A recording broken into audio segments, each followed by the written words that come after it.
बिस्मिल्लाहिर्रहमानिर्रहीम, अस्सलाम वालेकुम, सुबह खैर। आप देख रहे हैं एक्सप्रेसो, मैं हूं हिना आदिल। मैं ठीक गले के साथ और ये खराब गले के साथ। मैं हूं इमरान हसन। इस उम्मीद और दुआ के साथ कि आप खैरियत से हैं। आपका गला वैसे क्यों नहीं ठीक हो रहा है? इज इट वायरल और what? It's viral. It's viral, okay. So आप अकेली नहीं हैं, बहुत सारे लोग इसका मतलब है आपके साथ इस सफर में। तो चलें जी, आप अपने गलों का और अपनी सेहतों का बहुत ज्यादा ख्याल रखें। कल वैसे I got to know from somewhere किसी को कोविड भी हुआ था। कल समबडी टोल्ड, हाँ, कि मुझे कोविड है। तो मैं उस पर भी थोड़ा डर गया कि अच्छा कोविड स्टिल देयर। अब तो नाम से भी डर लगता है हमें कोविड से। इस उम्मीद के साथ कि आप खैरियत से हैं, आपके दिन का आगाज हो चुका है तो अच्छी बात है। नहीं हुआ तो कर लीजिए ना। पाकिस्तानी कौम एक तो वक्त इतना ज़ाया करती है, कभी सो के कभी ना सो के। तो इस वक्त आपके सोने का वक्त नहीं है, जागने का वक्त है। रात को सोया करें, अच्छे से दिन का आगाज करें, अच्छे से गुजारें। हम आपके पास आ चुके हैं एक पूरा रिसाला लेकर, मैगजीन लेकर, जिसमें मुख्तलिफ खबरें हैं, मुख्तलिफ तबसरे हैं, तज्ज़िये हैं। इसे हम एक्सप्रेसो कहते हैं। और जनाब, आगाज में अच्छी खबर है। पाकिस्तान के अवैस मुनीर ने एशियन रेड स्नूकर चैंपियनशिप जीत ली है और सऊदी अरब के दारुलहुकूमत रियाद में ये जो इवेंट है ये जारी था। फाइनल में अवैस मुनीर ने हांगकांग के जो क्विस्ट है नेल्सन वॉन, उनको शिकस्त दी और हांगकांग के नेल्सन वॉन के खिलाफ अवैस ने 3-6 से कामयाबी हासिल की और मुकाबला 2-2 से बराबर होने के बाद अवैस मुनीर ने मुसलसल 3 फ्रेम्स बासानी जीते। कहीं से तो अच्छी खबर आई है। 8वें फ्रेम में हांगकांग के क्विस्ट ने कम बैक किया और अवैस पॉइंटिंग ना कर सके। 9वें फ्रेम में ओवैस ने बेहतरीन कंट्रोल और पॉइंटिंग का मुजाहिरा किया और फतह समेट ली। बिल्कुल। दूसरी जानिब पाकिस्तान के हसनैन अख्तर ने सऊदी अरब में जारी एशियन अंडर 21 स्नूकर चैंपियनशिप भी जीत ली। हसनैन अख्तर साहब ने फाइनल में हमवतन और दिफाई चैंपियन एहसन रमजान को शिकस्त दी हुई। हम ही दिफा कर रहे थे, हम ही जीत के आए हैं। बेस्ट ऑफ 7 फ्रेम्स पर मुश्तमिल ये फाइनल था और हसनैन ने 3 के मुकाबले में 4 फ्रेम्स से जीता और पाकिस्तान ने दूसरी मरतबा, आपको ये भी बताएं कि इस एशियन अंडर 21 स्नूकर चैंपियनशिप को जीता है। गुज़िश्ता बरस की अगर बात करें हम ईरान में होने वाली चैंपियनशिप की, तो इसमें एहसन रमजान, आपको मालूम ही है, उन्होंने ईरान के मिलाद पुराली को शिकस्त दी थी और ये चैंपियनशिप अपने नाम की थी। सो आज का दिन स्नूकर के नाम है। कितनी नई नई स्पोर्ट्स हम आपके लिए लेकर आते हैं। कल हमने एक बॉक्सिंग चैंपियन से आपको मिलाया था, आज हम स्नूकर की बात करें। पाकिस्तान में देयर आर मल्टीपल स्पोर्ट्स जो कि बहुत ज़बरदस्त तरीके से आगे चल रहे हैं। ऑल वी नीड इज, सबसे पहले तो ब्रांड्स को चाहिए कि इस पे फोकस करें, मीडिया को चाहिए कि इसके ऊपर रिपोर्टिंग करें, जो कि हम कर रहे हैं। तो और उसके साथ साथ फिर जाहिर बात है अवाम को चाहिए कि वो इन प्लेयर्स को सपोर्ट करें, बैकअप करें, ताकि हम सिर्फ एक गेम पे फोकस होने के बजाय, एक गेम से दिल तोड़वाने के बजाय, मैं क्रिकेट की बात करूं, बाकी भी गेम और भी गम है जमाने में मोहब्बत के सिवा, क्रिकेट के सिवा खेल और भी है पाकिस्तान में, क्रिकेट के सिवा, और प्लेयर्स भी और भी हैं। तो इसमें हम बात करते रहेंगे, हम अपना किरदार अदा करते रहेंगे इंशाअल्लाह। एक खेल है, वो खेल है सियासत का। वो कभी किसी की हार, कभी किसी की जीत, जाने कैसे चलता रहता है। आज ताज़ा तरीन सियासत में क्या है, देखते हैं आज की बड़ी खबर में।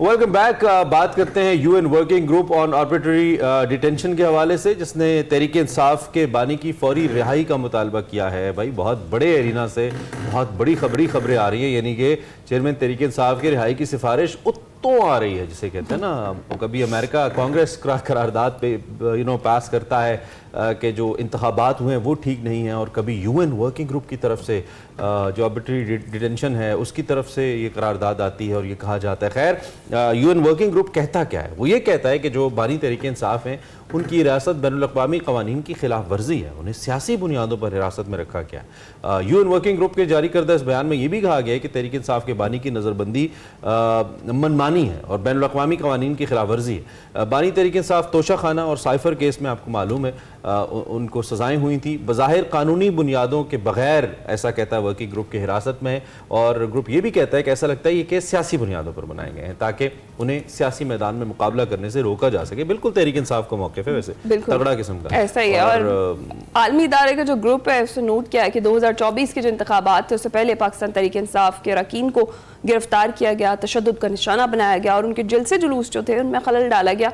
ग्रुप ने ये इल्ज़ाम भी लगाया है जनाब के इंतखाबात के दिन वसी पैमाने पर मुबैना धांधली हुई और 20 पार्लिमानी जो नशिस्त हैं उनको हथिया लिया गया। अक़वाम मुत्तहिदा के वर्किंग ग्रुप के मुताबिक इसका मुनासिब हल ये होगा कि बानी PTI फौरी रिहाई और बैनुल-अक़वामी क़वानीन के मुताबिक उन्हें हिरासत के बाइस मुआवजे और दीगर इजाले का जो काबिल अमल हक है वो दिया जाए। इस पर वफाकी वज़ीर कानून का भी मौक़िफ़ सामने आया। उन्होंने रद्द-ए-अमल दिया इस रिपोर्ट पर और कहा कि बानी PTI की गिरफ्तारी और ज़ेर इल्तवा मुकदमात पाकिस्तान का अंदरूनी मामला है। भाई बानी PTI को मुल्की आइन और कानून के मुताबिक तमाम हुकूक हासिल हैं और कई मुकदमात में रिलीफ, शफाफ और मुनसिफाना ट्रायल का मज़हर है। अदालतों के जरिए आइन और क़वानीन पर अमल होता है।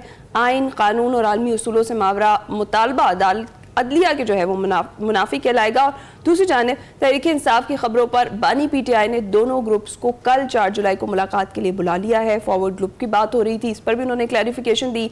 गुज़िश्ता रोज़ बानी पीटीआई से मुलाकात के बाद तहरीक इंसाफ के जो सीनियर रहनुमा हैं अली मोहम्मद खान, उन्होंने अडयाला जेल के बाहर मीडिया से गुफ्तगू की और कहा कि ईद के बाद बानी पीटीआई से आज पहली मुलाकात हुई है, लेकिन बड़ा अफसोस हुआ कि कौम के लीडर को इतनी गर्मी में रखा गया है। बानी पीटीआई से इस उम्र में बहुत ज्यादती हो रही है। इमरान, आपको वो डायलॉग्स याद है एसी उतरवाने वाले? वो भी एक लीडर के लिए बात कर रहे थे। उस वक्त भी गलत थे जो खान साहब नवाज शरीफ साहब के बारे में कहते थे, अब भी गलत है। अगर उनके साथ ऐसा हो रहा है जैसा अली मोहम्मद कह रहे हैं, उस वक्त भी ठीक नहीं था, अब भी ठीक नहीं है। सियासतदान जब तक खुद को खुद ठीक नहीं करेंगे तो गर्मी लगती रहेगी ना। जिसकी हुकूमत होगी उसके दौर में अपोजिशन वाले को गर्मी लगती रहेगी जब तक आप टेबल पे बैठेंगे नहीं।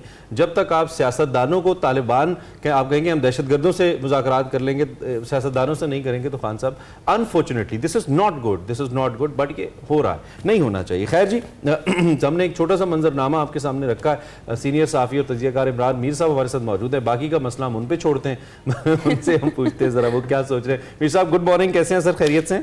जी बिल्कुल ठीक है, आप सुनाएं। Thank you very much for joining us ji. अल्हम्दुलिल्लाह दोनों बड़ी अहम खबरें हैं, बल्कि बड़ी अहम डेवलपमेंट्स हैं ओब्वियसली सारी जो हो रही हैं। सबसे पहले जरा ये जो यूनाइटेड नेशंस के वर्किंग ग्रुप की डेवलपमेंट है, इस पे हम बात कर लेते हैं, देन पीटीआई का अंदरूनी मामला डिस्कस कर लेंगे। आप कितना सिग्निफिकेंट समझते हैं तहरीक इंसाफ के मौक़िफ़ को तक़वियत देने के लिए इस रिपोर्ट का आना और इस इंदिए का आना जो उनके हक में है? डेफिनेटली। अच्छा, एक तो बात हमें ये समझ में आती है इस चीज से कि देखें आज के दौर में चीजें छुपाना बड़ा मुश्किल हो जाता है, खास तौर पे जब सोशल मीडिया का दौर है। सारी चीजें दाएं बाएं कम्युनिकेट भी करते हैं, और इस चीज को मद्देनजर रखते हुए कि पीटीआई के लोग वैसे भी एक्टिव हैं काफी सारे, और इसमें वो मतलब जहां जहां उनसे हो सका वहां वहां उन्होंने शिकायत भी पहुंचाई। और दूसरी तरफ देखें, जैसे अभी हिना कह रही थी कि बिल्कुल ऐसे लगता है कि पीटीआई का मौकफ है। अच्छा, अगर हम इसको वैसे भी देखें तो कमोबेश हम भी जानते हैं सारे कि हकायक इससे मिलते जुलते ही हैं। सारा जिस तरह से तमाशा लगा हमें भी पता है, और ये फिर वही बात आ जाती है, माजी का हवाला देना पड़ता है कि माजी में भी इस तरह उतरा, और हर दफा हम देखते हैं कि उसकी इंटेंसिटी बढ़ जाती है। तो जैसे कहते हैं कि एक दो चूड़ियां और कसी जाती हैं कि भाई इस दफा थोड़ा सा और टाइट कर दें कि ये मामला इस तरह से, क्योंकि आज के दौर में सोशल मीडिया का भी दौर है, बहुत सारी जाहिर है जब चीजें सोशल मीडिया पे आती हैं उससे तकलीफ और बढ़ती है, तो वो फिर जैसे कहते हैं चूड़ियां 2, 3, 4 दर्जे और ज्यादा कसी जाती हैं। तो ये जो तमाशा है ना, असल में मेरे लिए दुख की बात है। देखिए, खास तौर पे ऐसे बंदे के लिए, हम जैसों के लिए, कि जिन्होंने अब तकरीबन 4 दिहाइयां हो गई इस सारा सहाफत के मैदान में देखते हुए, अखबारात के दौर से शुरू हुए थे, फिर टीवी चैनल्स के दौर में सारा देखा हमने। लेकिन सोशल मीडिया भी इसको कितनी हकीकत समझें, क्योंकि जब भी इंटरनेशनली किसी भी लीडर के हक में कोई स्टेटमेंट आती है तो उसको इंटरनेशनल कॉन्स्पिरेसी कंसिडर किया जाता है, लेकिन अनफॉर्चुनेटली तहरीक इंसाफ की लीडरशिप ऐसी किसी भी स्टेटमेंट को या ऐसी किसी भी ह्यूमन राइट्स वायलेशन को या इंतखाबात में धांधली की इंटरनेशनल स्टेटमेंट्स को ये कह के मुस्तरद करती रही है कि हमारा अंदरूनी मामला है, और उनको क्या हक पहुंचता है कि वो इस बारे में बात करें? ये तो बड़ा क्लियरली खुद चेयरमैन तहरीक इंसाफ कहते रहे हैं। अब क्या स्टेटमेंट को हम वाकई एक रिसर्च, तहकीक बेस्ड, इन्वेस्टिगेशन बेस्ड कहें, जो कांग्रेस ने, जैसे खान साहब ने भी कल कहा, या फिर वाकई इसमें कहीं आपको कोई इंटरनेशनल कॉन्स्पिरेसी, कोई इंटरवेंशन, कोई प्रेशर नजर आता है in favour of Imran Khan साहब? देखिए, 2 चीजें हैं। एक तो सबक है उन पार्टियों के लिए कि जो इस तरह का मौकफ रखते रहे, और आज जब उनके सर पे आन पड़ी है तो उनको एहसास हुआ कि नहीं यार, ये सारे टूल्स जो हैं प्रेशर के लिए, ये कितने कारआमद होते हैं और इनसे दबाव बढ़ता है। जाहिर है दुनिया में जब आवाज आती है, एक ऐसे ही है ना कि आपको एक बंद जगह पे रख के आपको मार पड़ रही है थाने के अंदर, कोई वहां आपकी आवाज भी नहीं सुन रहा, तो वहीं पे अगर आपकी कोई वीडियो लीक कर दे, बाहर आ जाए, तो शोर मच जाता है कि ये अंदर बड़ा जुल्म हो गया है। तो ये वही हिसाब है सोशल मीडिया पे, जब इस तरह की चीजें आती हैं, जब अंदर ही अंदर आपको मार पड़ रही है, कोई भी आपकी सुनने वाला नहीं है मुल्क के अंदर, तो जाहिर है जब ये बाहर जाती है इंटरनेशनल लेवल पे, तो उससे चीजें बुलंद होती है सारी तरफ ही। तो एक तो पीटीआई के लिए भी सबक है कि ये चीजें माजी में जब वो मौकफ रखते थे तो आज उसके खिलाफ जा रहे हैं, उनको जरूरत पड़ रही है, तो इससे पता चलता है कि इसकी भी अहमियत है कितनी। अच्छा, मीर साहब, जिस तरह से ऑन चौधरी ने भी कल प्रेस कॉन्फ्रेंस की और उन्होंने भी अच्छे खासे इल्जामात लगाए कि ये जुल्फी बुखारी की जानिब से कुछ किया गया, और 2016 की भी बात की गई कि किस तरह से पीआर फर्म हायर की गई थी, इस पर क्या कमेंट करेंगे? उस पे कमेंट तो मैंने कल एक ट्वीट में किया था कि जब अगर ऑन चौधरी पे बात आ गई है तो इससे अंदाजा लगा लें। देखें हमें मतलब थोड़ा सा अगर हम जो जितना हमें लीवरेज हम खर्च हो सकते हैं, हमें भी पता है कि ये ओन चौधरी जैसे कैरेक्टर कौन से हैं, कहाँ से आते हैं, कहाँ से बोलते हैं, इनकी फ्रीक्वेंसी कहाँ से चलती है। तो अगर उस चीज को, मैंने तो कल भी लिखा कि अगर उसके जगह ओन चौधरी का नाम हटा दें, जो कल उसने एक ट्वीट की, उसके आखिर में एक जुमला था बड़ा मानी खेस्ता, तो क्या इमरान खान माफी मांग लें बस, तो फिर हम उसके साथ चलने को तैयार हैं। तो मैंने उसके आगे लिखा था कि सिर्फ इसमें से ओन चौधरी का नाम हटा दें, तो फिर आपको समझ में आ जाएगी कि चाहते ऐसे ही हैं सारे कि ये मामला किसी तरह से खत्म हो जाए, ज्यादा शोर शराबा ना किया जाए, क्योंकि देखें पीटीआई इस चीज में बहुत भैया ऐसा लग रहा है हुकूमत जैसे कह रही हो कि हमें माफ कर दे, मेहरबानी करें, माफी मांगे। हाँ जी, उसको मर्जी जैसा मर्जी जुमला बना ले, वो मकसद यही है कि उनके लिए भी आसान रास्ता नहीं है। देखिए किसी के लिए भी आसान रास्ता नहीं होता। मैंने फिर जैसे मिसाल दी ना कि आप थाने में पकड़ के किसी को जो मर्जी करते रहे, लेकिन जब ये खबर बाहर फैलती है, दुनिया के सामने जाती है, तो फिर रुसवाई भी होती है। ये नहीं होता कि उस जो मारने वाला है वो जैसा मर्जी करता रहे। जी मीर साहब, असर क्या होगा इस, एक तो पहले जो कांग्रेस की करारदाद है और फिर अब ये जो डेवलपमेंट है यूनाइटेड नेशंस के हवाले से, इसका असर आप क्या देखते हैं? क्या असर होगा कुछ इसका? और ओब्वियसली वो असर उनकी रिहाई की सूरत में हो सकता है या उनको कोई सर्टेन कंसेशंस की सूरत में हो सकता है, क्या होगा? मैं जाती तौर पे समझता हूं कि फौरी तौर पे क्या होता है कि ऐसी चीजों का ये तो नहीं होता कि आज करारदाद आई है तो वो उनकी जान छूट जाएगी या कोई ऐसा मामला हो जाएगा, लेकिन इससे दबाव बढ़ता है। देखे ना, फौरी तौर पे जैसे मैंने कहा कि ओन चौधरी से प्रेस कॉन्फ्रेंस बेचारे से करवानी पड़ी है, वो मतलब उसके बेचारे की क्या हैसियत है उस बंदे की, मतलब जो पहले भी, अब मैं तो उसमें लिखा है कि वो बेचारा जब पीटीआई में था तब भी हम हैरान होते थे कि ऐसे कैरेक्टर्स का पीटीआई में क्या काम है। यानी एक तरफ देख रहे जिस पार्टी का नाम तहरीक इंसाफ हो और वो बड़े बुलंद मेयार की बात कर रही है, उस जैसे कैरेक्टर जो है उनका क्या काम है उस पार्टी में। हम तो तब भी तनकीद करते थे कि भाई ये जेब नहीं देते इस तरह के कैरेक्टर जो है पीटीआई किसी ऐसी जमात में जो असूल और कानून और उसकी पासदारी करने की बात करती हो। तो आज भी देख ले, वो फिर मोरे के तौर पे ये लोग इस्तेमाल होते हैं। आज जहां पे ये बैठे हैं, कल को फिर ये मौका मिलेगा किसी और जगह बैठे होंगे, ये इधर ही थोड़ा बैठे रहेंगे। तो ये होता ही है कि इससे दबाव तो जाहिर है बढ़ता है, शर्मसारी भी होती है, और आप कितना लंबा इसको चला लेंगे। देखिए माजी से हमने, ये पहली दफा नहीं हो रहा। देखिए नवाज शरीफ साहब पे बहुत केसेस थे, नवाज शरीफ साहब पे एक वक्त ऐसा था कि उनके सर पे हाईजैकिंग का केस लटक रहा था, उनको फांसी की सजा होने वाली थी, उम्र कैद में बदल दी गई, लेकिन वो फिर मामला बदले, उनको भी भेज दिया गया। तो क्या आप समझते हैं कि ये अदालतें, हमारे यहाँ अदालती निजाम जो जिस तरह से चलता है ना, ठीक मुझे लगता है कि वो किसी इशारे पे जिस तरह की मंशा होती है उसके मुताबिक वो आर्गुमेंट उसके मुताबिक उसको ढाल लिया जाता है। बिल्कुल ठीक है। मैं नहीं समझता कि ये कोई इतना अच्छा निजाम है। जो भी जमात आए उसको ये मेजर चेंजेस लानी चाहिए निजाम के अंदर, ताकि वो कल को मसला तभी होता है ना जब वो इक्तिदार में नहीं रहते, तब उन्हें पता चलता है कि तब्दीलियां लाई जानी चाहिए, लेकिन जब इक्तिदार में आते हैं तो फिर वही सब कुछ चलता रहता है। मैं इसकी एक बड़ी मिसाल देता हूँ। देखें मुस्लिम लीग नून काफी दफा भुगत चुकी, पहली दफा नहीं भुगत चुकी है, ठीक है। उनकी गवर्नमेंट 90 की दहाई में तोड़ी गई, 2 दफा तोड़ी गई, मार्शल लॉ लगा, फिर बाद में उनकी प्राइम मिनिस्टर साहब जो थे नवाज शरीफ साहब वो गए, लेकिन उसके बाद भी आज वो उसी सपोर्ट से दोबारा इक़्तिदार में बैठे हैं। बिल्कुल ऐसा, और ये हर एक के लिए ऐसा ही है। और मीर साहब अगर बात करें पाकिस्तान तहरीक इंसाफ की, तो जिस तरह से कल गैर रस्मी गुफ्तगू हुई है सहाफ़ियों से बानी पीटीआई की, और उन्होंने कहा है कि कोई फॉरवर्ड जो ब्लॉक है उसकी कोई बात दुरुस्त नहीं है, और मैंने जो 2 ग्रुप्स हैं उनको मैंने बुला लिया और उनसे बातचीत वो करेंगे। अलबत्ता जो ग्रुप्स हैं वो नहीं बताया कि कौन कौन सा ग्रुप है। तो पीटीआई के अंदर ये जो बढ़ती अंदरूनी तकसीम है, इसकी मेजर रीजन आप क्या देख रहे हैं? देखिए मेजर रीजन तो ये होती है ना कि जब आपका लीडर ही नहीं है सामने, आपके सर पे ही नहीं है, आपकी उसके साथ कम्युनिकेशन ही नहीं हो पा रही, जो अंदर से आ रहा बाहर वो अपना चूरन अपने हिसाब से बेचता है। ये तो देखिए रहती है, ये कोई सारे को फी सबिलिल्लाह किसी जहाज में तो लगे नहीं हुए सारे, ये सारे जाहिर है जाती मफादात के लिए ओहदों की दौड़ होती है। उनको पता होता है कि पार्टी में अपना मुकाम बनाना है, अपनी जगह बनानी है, तो ये सारे एक दूसरे के साथ खींचातानी और ये सब पार्टियों में होती है। तो जब लीडरशिप सर पे ना हो तो मैं तो समझता हूँ कि उनके लिए तो बड़ी बात है कि ये अभी तक है, और ये सारा ये बहरहाल उनके मसाइल तो हैं। वो जो अब पहले मौजूद डिस्कस कर रहे हैं, वो मैं सोच ही रहा था कि हकीकी आजादी का क्या बना फिर, वो जो अमेरिका से आजादी हमने ले ली थी, जिसपे जलसों से जिंदगी अजीब चीरन हो गई थी उस वक्त के आम शहरियों की। मुझे तो इसलिए याद है कि जिन दिनों खान साहब ये कर रहे थे ना, लाइटर नोट मेरी शादी थी, तो बड़ी डिस्टर्ब हुई थी, क्योंकि खान साहब हकीकी आज़ादी सड़कों पे दिला रहे थे लोगों को, and it was very disturbing. हमें वाकई लगा था कि शायद हम कोई आज़ादी की तहरीक में हम लेके रहेंगे, आज़ादी कश्मीर के नारे यहाँ उन्होंने लगवाए, और मतमय नजर अमेरिका था। अब वही अमेरिका बहादुर मुसलसल उनके हक में बोल रहा है, उनका वोटर क्या समझे? खान साहब उस वक्त ठीक थे या अब ठीक हैं? वो तो दोनों को, जो उनके हक में है वो ठीक है, उनको तो यही लगता है, वोटर क्या समझे? मेरा ख्याल है शायद आप भी इस चीज के गवाह होंगे। मैं तसलसल से एक बात कह रहा हूं कि जब आप चीजों को इंतहा पे ले जाए ना, तो फिर उसका रिवर्स करना उसको बड़ा मुश्किल होता है और शर्मिंदगी का बायस भी होता है, और बहुत सी जगह पे आपको एहसास होता है कि नहीं यार, मुझे इस नहज पे नहीं जाना चाहिए। मैं तसलसल से डे वन से कह रहा हूं कि ये वाला जो लेवल था ना, जो मीर सादिक, मीर जाफर, फिर वो डर्टी हैरी और ये सारे, ये नहीं होने चाहिए थे। मसाइल जरूर हैं, हम आज भी तनकीद करते हैं कि मसाइल हैं, सियासत में मुदाखलत के मसाइल हैं, शदीद किस्म के मसाइल हैं, जिसकी वजह से आगे पर छोटी छोटी चीजें, कई अदालतें भी उस तरह से आजाद नहीं हो पाती, उसमें सियासतदान भी बराबर के कसूरवार है।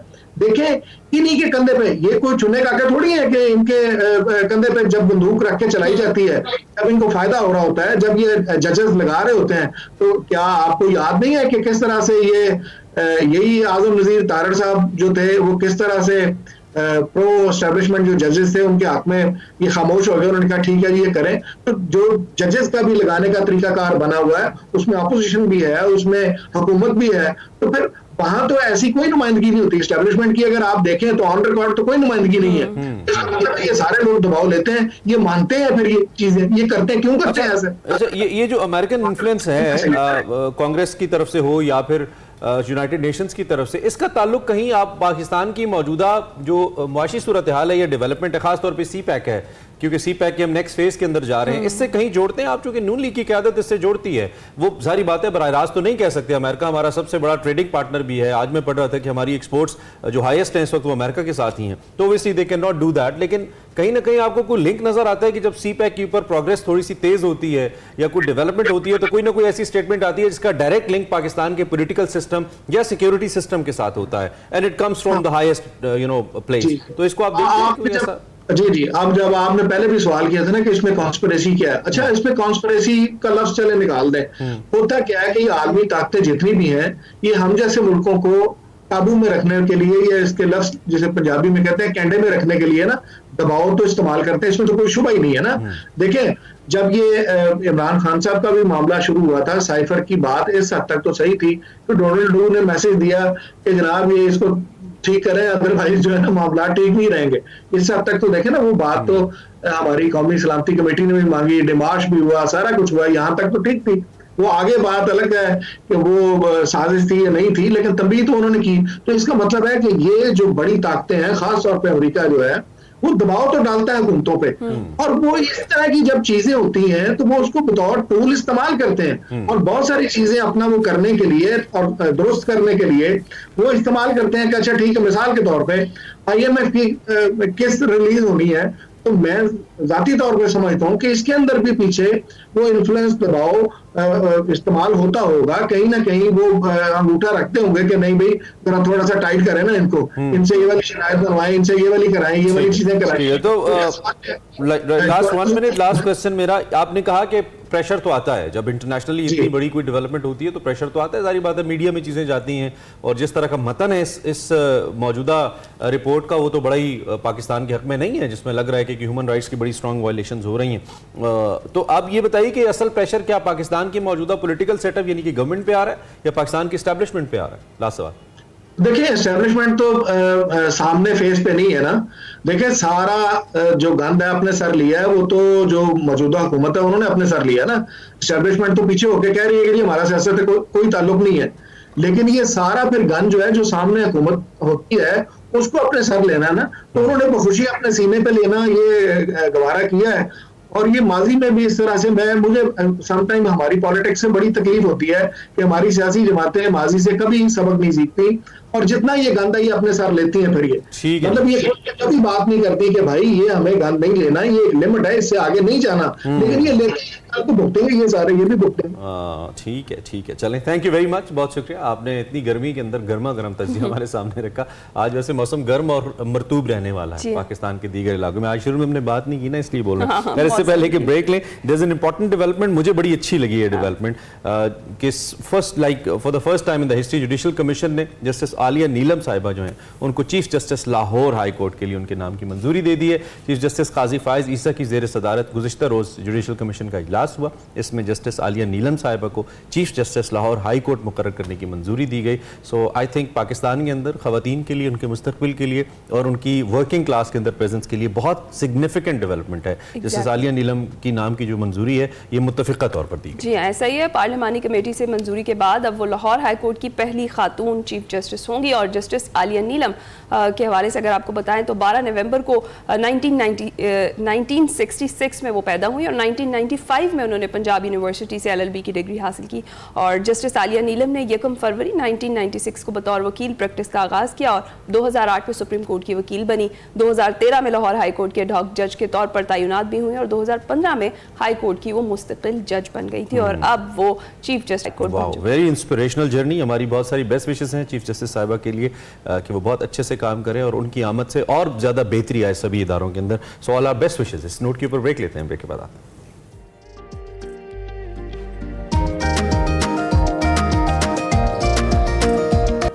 Welcome back to Expresso. Segment Expresso किताब आपको दिखाते हैं, इसमें वकार अहमद मलिक साहब, आज आमिर रजा साहब की किताब है सियासत, सिनेमा और समाज। इंटरेस्टिंग मौजू है वैसे, इस पे बात करें, आपको दिखाते हैं। अस्सलाम वालेकुम नाज़रीन, मैं वकार अहमद और आप देख रहे हैं एक्सप्रेसो किताब। आज बहुत ही एक ज़बरदस्त किस्म की किताब के साथ आपके सामने हाजिर हुआ हूँ। किताब जो है इसका नाम है सियासत, सिनेमा और समाज, आमिर रज़ा ने लिखी। आमिर रज़ा का भी तारुफ करवाता हूँ और सियासत, सिनेमा और समाज का भी करवाता हूँ। फिक्शन हाउस जो है उन्होंने इनको पब्लिश किया है। ये गिला मत कीजिए कि अच्छी किताब नहीं आ रही, ये गिला मत कीजिए कि अच्छा लिखा नहीं जा रहा, बहुत अच्छा लिखा जा रहा है। तहकीक पर मबनी बहुत अच्छी किताबें जो हैं वो आ रही हैं और उनकी पजीराई करना ये हमारा काम है। सियासत, सिनेमा और समाज में जो सबसे नुमायाँ चीज़ है वो इसकी रिसर्च है। ऐसी कमाल, पूरी आप यूँ समझिए कि 10-12 दहाइयों पर मुश्तमिल एक कमाल रिसर्च है। हम जानते हैं कि जो कहानी है उसको सुनना या सुनाना वो बहुत बुनियादी इंसानी जबिलत है, बल्कि यहाँ तक कहा जाता है कि कहानी वो चीज़ है जिसकी वजह से शायद हमारी लैंग्वेज डेवलप हुई। मैं कोई कहानी बताना चाह रहा था आज से हज़ारों लाखों साल पहले, जब मैंने कोई ऐसा मंजर देखा जो कि बहुत अनहोना था और मैं किसी को बताना चाह रहा था, तो मैंने कोशिश की और ऐसे करते करते करते ज़ुबान या लैंग्वेज जैसा एक कम्प्लेक्स फिनोमेना जो है वो मंजर आम पे आता है।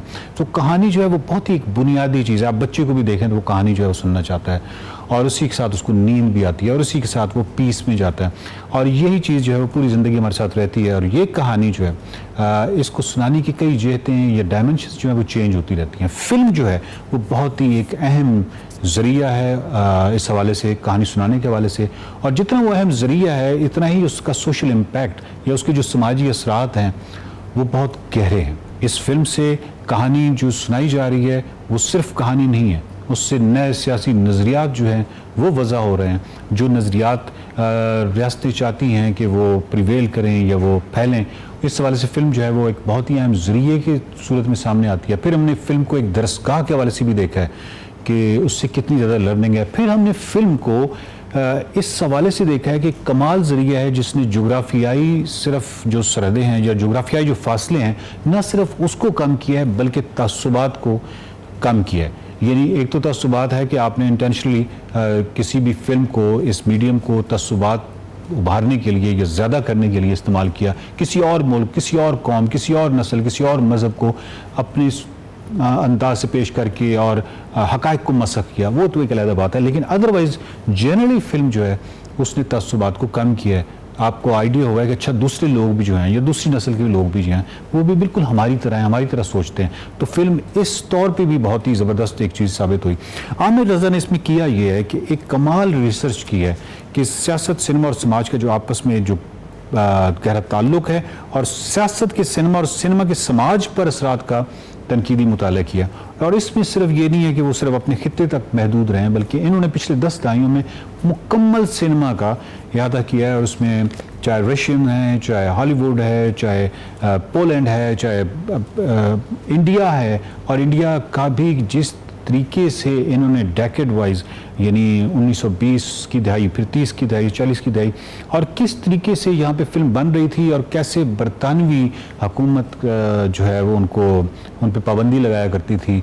सेंसर बोर्ड्स जो हैं वो किस तरह बने, यानी लाहौर, कलकत्ता और दिल्ली और बम्बे, इन जगहों पे जो इब्तदाई सेंसर बोर्ड्स बने वो किस तरह काम करते थे, और कैसी कैसी अच्छी फिल्में जो हैं, ऐसी फिल्में जो बैन हो गई। और उनकी वजह ये थी कि बरतानवी हुकूमत ये समझती थी कि कोई भी ऐसी फिल्म नहीं आनी चाहिए जिससे बगावत का अंदेशा हो। फिर एक और चीज़ जो कि दूसरी आलमी जंग से मुतल्लिक है, यानी दूसरी आलमी जंग और दूसरी आलमी जंग से पहले जो नाजियों के हवाले से बहुत ही तफसील से बात की गई है, क्योंकि उन्होंने फिल्म को बहुत ही मौसर ज़रिए के तौर पर इस्तेमाल किया अपने फाशिस्ट जो नज़रियात हैं उनको फैलाने के हवाले से। तो वो कितना एक मौसर मीडियम था जिसके ज़रिए उन्होंने ज़ेन साजी की। तो इस तरह यानी जर्मन सिनेमा जो है उस पर नाजी कंट्रोल की पूरी जो कहानियाँ हैं वो इसमें शामिल हैं।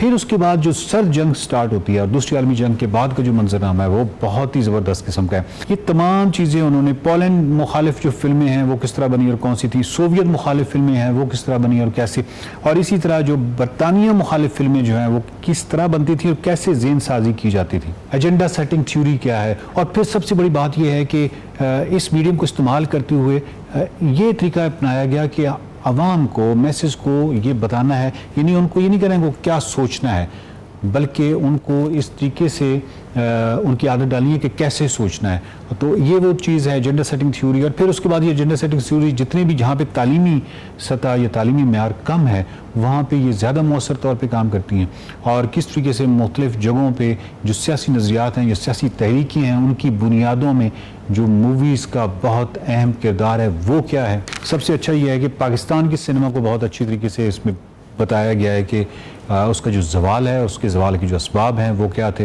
मसलन पाकिस्तानी सिनेमा में तरक्की पसंदों का जो किरदार है वो क्या था, तरक्की पसंदों का किरदार जो है वो मौसर रहा या नहीं रहा, उनकी फिल्में जो हैं वो हिट हुई या नहीं हुई। फैज़ अहमद फैज़ साहब की जागो हुआ सवेरा जिस तरह एक फ़िल्म की मिसाल दी जा सकती है 1959 में, और उसके बाद 1962 में हामिद अख्तर की फ़िल्म जो है वो सुख का सपना। लेकिन ये मौसर रहे नहीं रहे, उसकी क्या वजह है, पाकिस्तानी सिनेमा के अंदर जो है वो मुख्तलिफ पैरेलल कौन सी कुव्वतें हैं वो किस तरह काम करती रहीं। बुनियादी तौर पे ये किताब हमें ये बताती है कि सिनेमा जो है वो कैसे सियासी नज़रियात को एक कहानी की शक्ल में पेश करके पॉपुलर कल्चर का ऐसा बनाता है, या एक बयानिया बनाता है, और वो बयानिया जो है वो मुक़्तदिर हलकों के लिए कैसे आसानी फराहम करता है कि वो हुकूमत कर सकें। और ये क्योंकि बैनुल-अक़वामी सतह पे एक रिसर्च और बैनुल-अक़वामी सतह पे एक मुताला है, तो इसमें डिफरेंट जो रीजन्स हैं उनके अंदर डिफरेंट मूवमेंट्स, डिफरेंट चीज़ें, आपको इस तमाम चीज़ें जो हैं वो इसी किताब में मिलती हैं। आमिर रज़ा जो है वो बुनियादी तौर पे ड्रामा निगार हैं और बहुत कमाल ड्रामा निगार हैं। अब बहुत हिट और बहुत अच्छे ड्रामाज उन्होंने दिए हैं। इसके साथ आमिर रज़ा का तारुफ ये है कि वो रिसर्चर हैं और तहकीक उनका मैदान है और कमाल तहकीक करते हैं। और उसके बाद उनकी एक और जहत जो है वो, और बड़ी नुमाया जहत जो है वो प्रोड्यूसर के तौर पे है। एक्सप्रेस न्यूज़ से भी वाबस्ता है। यहाँ पे एक्सप्रेस न्यूज़ में बहुत सारी डॉक्यूमेंट्रीज़ जो हैं वो आमिर रज़ा ने बनाई। आमिर रज़ा जो है उनकी ये किताब है सियासत, सिनेमा और समाज। ये एक ऐसी किताब है जिसको आपकी लाइब्रेरी का हिस्सा होना चाहिए, क्योंकि इसका मैदान जो है वो तहकीक है। तो बतौर रेफरेंस बुक भी ये बहुत ज़रूरी है कि आपकी लाइब्रेरी का हिस्सा हो। सियासत, सिनेमा और समाज जो है वो ज़रूर पढ़िएगा और फीडबैक भी दीजिएगा। देखते रहिए एक्सप्रेसो किताब।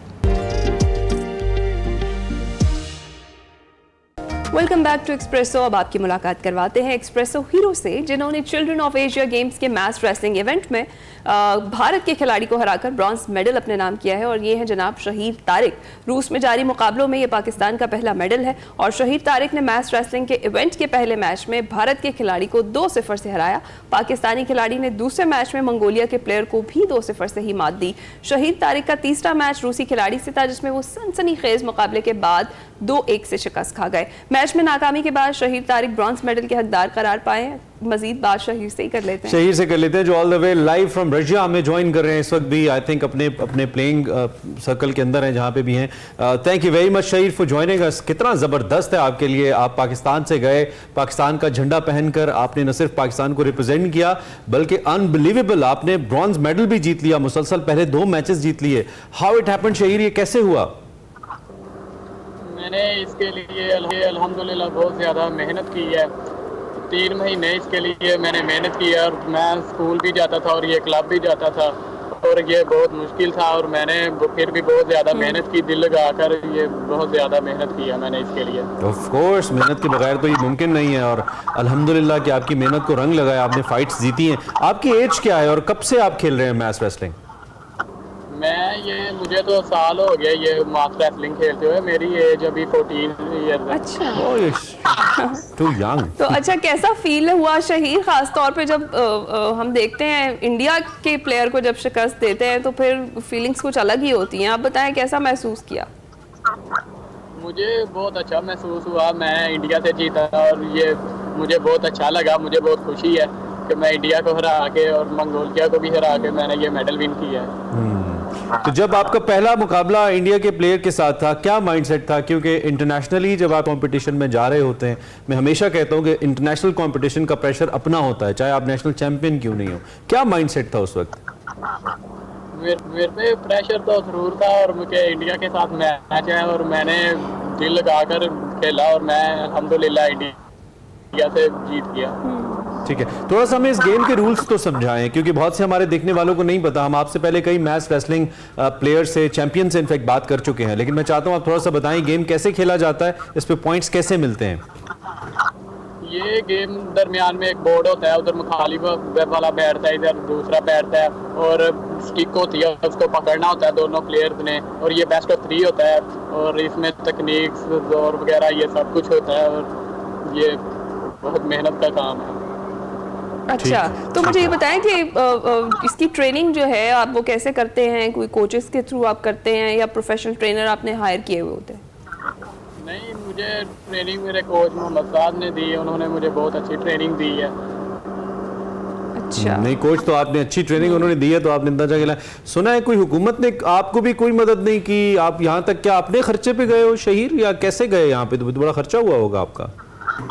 मुझे सर नवाब फुरकान खान और मोहम्मद साद ने बहुत ज़्यादा सपोर्ट किया है, उनकी वजह से मेरा रशिया में आना मुमकिन हुआ है और पाकिस्तान स्पोर्ट बोर्ड ने हमें कोई सपोर्ट नहीं किया और मेरे अलावा पाकिस्तान से इधर रशिया में मास रेसलिंग के अलावा 20 लोग आए थे और उन सबको पाकिस्तान स्पोर्ट बोर्ड ने सपोर्ट किया और हम 3 जो मास रेसलिंग वाले जिनको सपोर्ट नहीं किया गया और वो 20 लोग एक भी मेडल नहीं विन कर पाए और हम मास रेसलिंग में हमें कोई सपोर्ट नहीं थी और हमने फिर भी मेडल विन किया और मेरी ये हुकूमत से दरख्वास्त है कि मेरा ये जो तमाम अखराजात इस पे इवेंट पे लगे हैं वो मुझे वापस दिए जाएं और मेरा जिस मेडल पे इनाम बनता है वो भी मुझे दिया जाए ताकि मेरी हौसला अफजाई हो और मैं और मेहनत करके अगली दफा और ज्यादा पाकिस्तान। बेटा आपका राइट है, आप दरख्वास्त क्यों कर रहे हैं? आप हमारे चैंपियन हैं, आपका राइट बनता है। हुकूमत आपको नहीं दे रही तो आपका हक गज़ब कर रही है और आपका ये राइट है कि आपको ये दिया जाए। एंड आई एम अमेज्ड, आप तो शर्मिंदगी भी नहीं होती हमें, ऐसी सूरत हाल है और ये आपका हक बनता है, फर्ज बनता है। क्या पाकिस्तान स्पोर्ट्स बोर्ड को अप्रोच किया था आपने मुकाबले में जाने से पहले कि मुझे जाना है,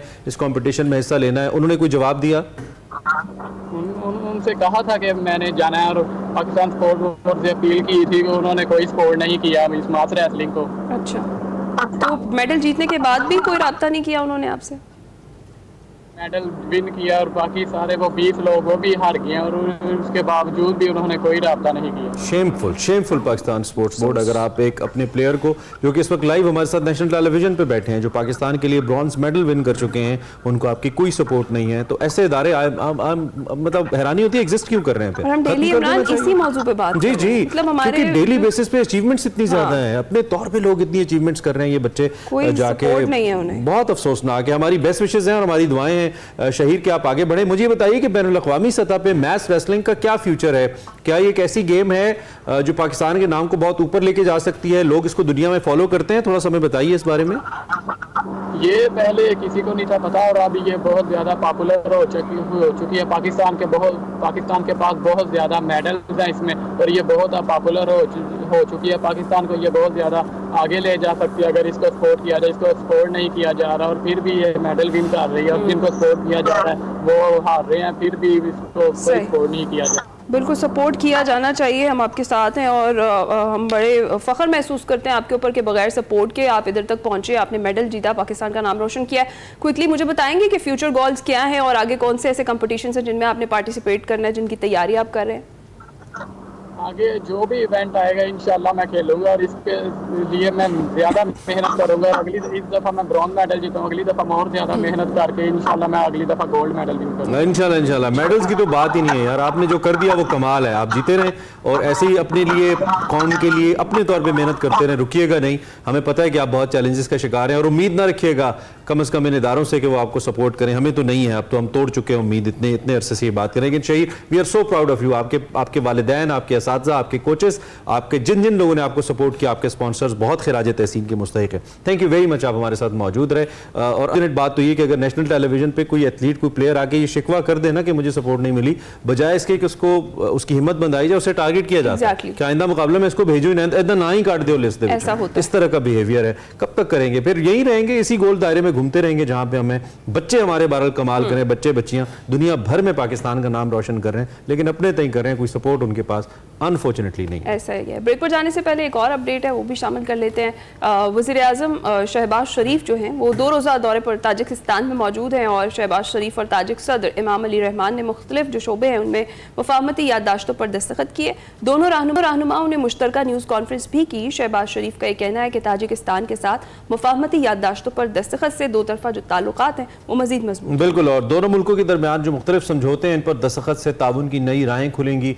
जिन शोबों को फोकस किया गया है उसमें एग्रीकल्चर है, हेल्थ है, एजुकेशन है, इन्वेस्टमेंट है, ट्रेड है, इसके फ़रोग के लिए उन्होंने कहा जी हम मिलकर काम करेंगे। वज़ीर आज़म ने मजीद कहा कि जो साउथ एशिया है यहाँ पे पायदार अमन के लिए मसला कश्मीर का मुनसिफाना हल ज़रूरी है और दुनिया में अमन के लिए जो फ़लस्तीनी अवाम है उनको आज़ादी का हक देना होगा।